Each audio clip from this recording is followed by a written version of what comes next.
kae. Ka wadhi mbele kod weche manyien, wadhi e weche motudore kod masira mano mar ruombruok mar orofa e kar dak ma South Sea, kama kaluwore gi masira mar ruombruok piny mar od orofa e kar dak ma South Sea, sirkal medo duodore kod weche ewi kwan orofa mane opuodhi mondo oger.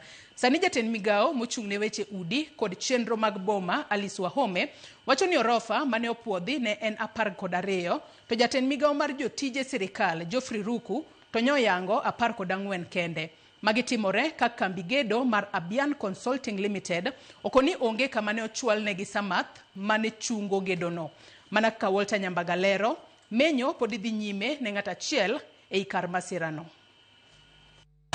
En odiochieng' mar 4 mar chenro mar menyo kendo reso ng'at achiel ma podi chich godo ni omok e bwo orofa manyo ngunyore kendo kelo tho mar ng'at achiel ma oseyudi madhi nyime.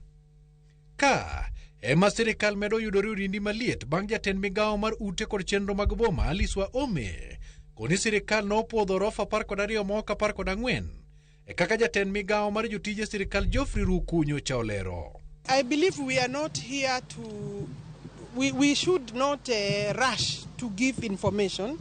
I'm now giving information as the minister in charge in terms of compliance through NCA. They have been here before. They have approval records for 12 floors. They don't have any other approval record for any floor, whether 2 or 3. They, according to the report I have, is that 4 floors were being added or were added. Magitimore ka kambi manyo gero odno Abian Consulting Limited obam kod lipot manyo sirkal oyango ni ne omiye samoth machungo gedo no. E barua ne ute fwambo e kambi no lero ni ne oluwore kod chike mane omiye nyaka giko e kendo onge kama ne osechunge kod sirkal. So the next question is, what will you do if a contractor or a developer is not complying? Of course, he should be prosecuted. All the technical questions on what happened, as we said yesterday, will be answered by relevant institutions. Ekideno, ofwamb kicho yango ni wuon orofano Yusuf Mohamed Yusuf ondiko dhoge kobila malang'ata kanyakla kod midusa mar odno mane omi chenro mar gedo ka migao mar kaunti mane opuodho chenro mag gedo no bende kino chop mar ndiko dhogi e kind sekta mamoko. We will deregister contractors. I will deregister if I'm told that the contractor was the problem. I will deregister the contractor.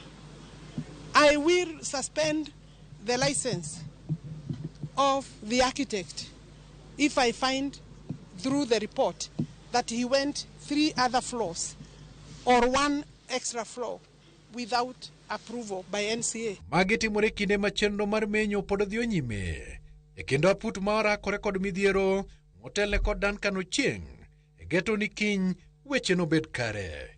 We will stand with the family in terms of all the costs which are associated as a government. Finally, we expect to be done by tomorrow as far as the recovery mission is concerned. Walter Nyambaga, Ramogi TV.